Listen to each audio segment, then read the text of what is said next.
Hi, this is my barrack block. This is where I sleep, start the day, and mostly finish the night. And now I'm going to take you through a normal day of what I would do as an apprentice. So this is the building where all the training takes place. And first of all, we'd sign in, and then we'd head up the stairs. If you'd like to follow me, I'll show you where I get to learn. So what happens in here is where we learn a lot of the theory to what we do as a job role. We would go through our MET lessons, in which we would learn how to differentiate types of cloud, as well as learning about flight safety and again what FOD is.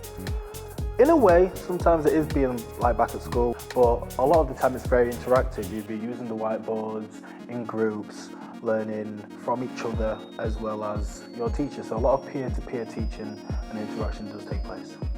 At school, compared to here, I did kind of get bored of the death by PowerPoint stuff. But again, here the difference is that there's a lot of peer-to-peer interactions, a lot of making models and getting out massive boards and starting to learn what it is to plot NOTAMs and plot royal flights and the importance of that. The difference, I would say, the biggest difference here is that you have more of a sense of belonging, sense of doing a job that's really, really big.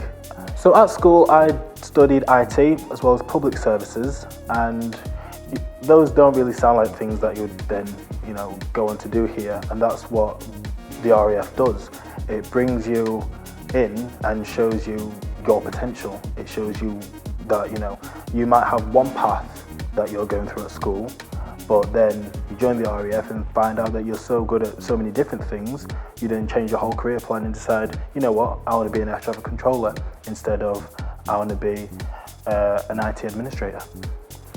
So this is where the practical based learning is for all our training. This is the sims or simulator. This particular simulator is the air traffic control simulator, in which this would replicate, should I say, a visual control tower. So here is where I'd sit. I'd have my monitor, my keyboard, all my pins. That's where the controller would sit. And this is where we would monitor all the aircraft and vehicle movements. Right now we're looking at a plane wanting to take off, or get ready to take off, should I say, in which then I would relay information to the controller would also relay information to me. POB? So on this Puma inbound we've got 4 on board. Okay. This is quite exciting because again, upstairs you'd just be learning the theory of the things that you'd be doing down here, but here you get more of a sense of the actual job you'll be doing. Downstairs here, you get more of an achievement, a sense of achievement, should I say, of what you're doing. It really does help us get to grips of what we do when it comes to going to our respective bases and units and actually doing the job. It really does put us in the mindset of being a aerospace operations specialist, especially in a visual control environment. So does it ever get really tense? Do they give you some really tricky situations to deal with? In some instances, yeah. So sometimes you'd have a visiting aircraft that would then come in, and then when it's coming to land, it would suffer a malfunction, let's say a bird strike, or even hit the runway and its tyre bursts and it catches fire, in which then you'd have to deal with an emergency state 2. Sometimes it will, crash and explode, and that's emergency state 1. So then you've got multiple injects at the same time you've got to deal with, but you just go through it bit by bit, and you just get through it really. In this environment, it is highly important to stay calm under pressure, because if you start getting flustered, or we say start flapping, then things will start snowballing, and then you'd have a lot of problems. Things can really start heating up really fast, in which, again, staying calm under pressure is paramount. So far in here, the worst case scenario I've dealt with is that I have a visiting aircraft come in, and you're trying to get a parking bay, but it's gaining speed, traveling quite fast, and then it crashes, and then you're still trying to get a parking bay, it's crashed, you're having to deal with the crash, and then the weather changes and you've got to deal with that. So it's a lot to do at once.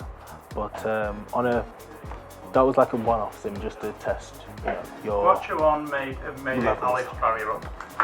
So in that instance there, I don't know if you can see just here, you've had a drone that's just come into land, but has completely not stopped and hit the barriers. Happens a lot, doesn't it? Yeah. Yeah.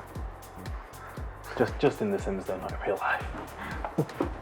So often here something's gone wrong, sorry to interrupt, but if you do this right, what's the benefit? And if you do your job badly, what can go further wrong? So in a real life situation, the benefit of you doing your job right and quickly and promptly is that people can be saved in terms of lives can be saved. You do your job wrong, which rarely happens, but in the case it does happen, worst case scenario, someone does die. Lives will be lost. So you hope to maybe do this one day presumably hope to do this one day in a real station somewhere? Oh no, definitely. This is what all the training is for, is to then, when you go out into the real world, you can then do this properly, safely, accurately, promptly. Is there a dream location for you, somewhere you'd like to be stationed? To be honest, anywhere is fine with me. I joined the RAF to kind of get away from home, to see the world, to see the country, and this is a prime opportunity to do so. When you do get your options to pick, I do highly suggest that you put up and down the country, because each place is going to be different. Each place is going to have its quirks, ups and downs, but at the same time, you're doing a job that not a lot of people do. This is highly transferable.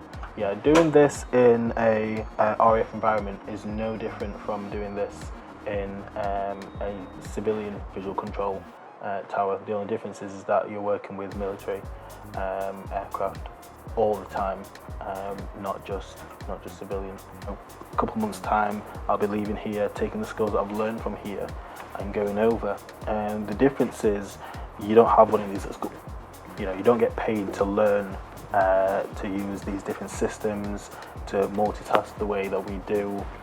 And not just that, but transferable skills. Again, this is something you can take outside, but it also teaches you how to stay calm under pressure, how to handle different things at once, multitasking, as well as different conversations happening all the time. In this year I could have vehicles trying to enter across the runway. In this year I've got aircraft taking off, and then I'm also talking to a controller. These are all things that you won't necessarily get taught at school. So you just had a short simulator session, you've had a crash in the middle of it to deal with.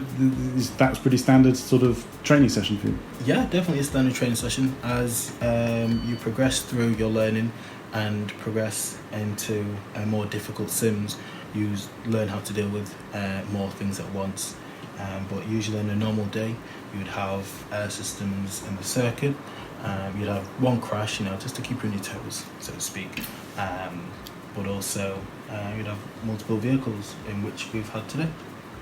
It's all testing your knowledge and keeping everything fresh and running in your mind. What do you do now? So, end of the day, just after Sims, I would look to go out to the block, get changed, de-stress. Sometimes doing that simulator exam, I tell you, it gets really stressful as well as hot. I really thoroughly enjoyed that place. You're put outside your comfort zone, which makes you grow, which makes you learn about yourself, but also because everyone else is getting put outside their comfort zone, you're bonding with a lot of people and you're creating a lot of friendships and a lot of relationships that you just don't usually get to have in Civvy Street. You have a lot of what we call RAF family, in which then you get over to your phase 2 environment, in which hopefully, if you've picked a nice one, then people will come with you because they want to do the same thing.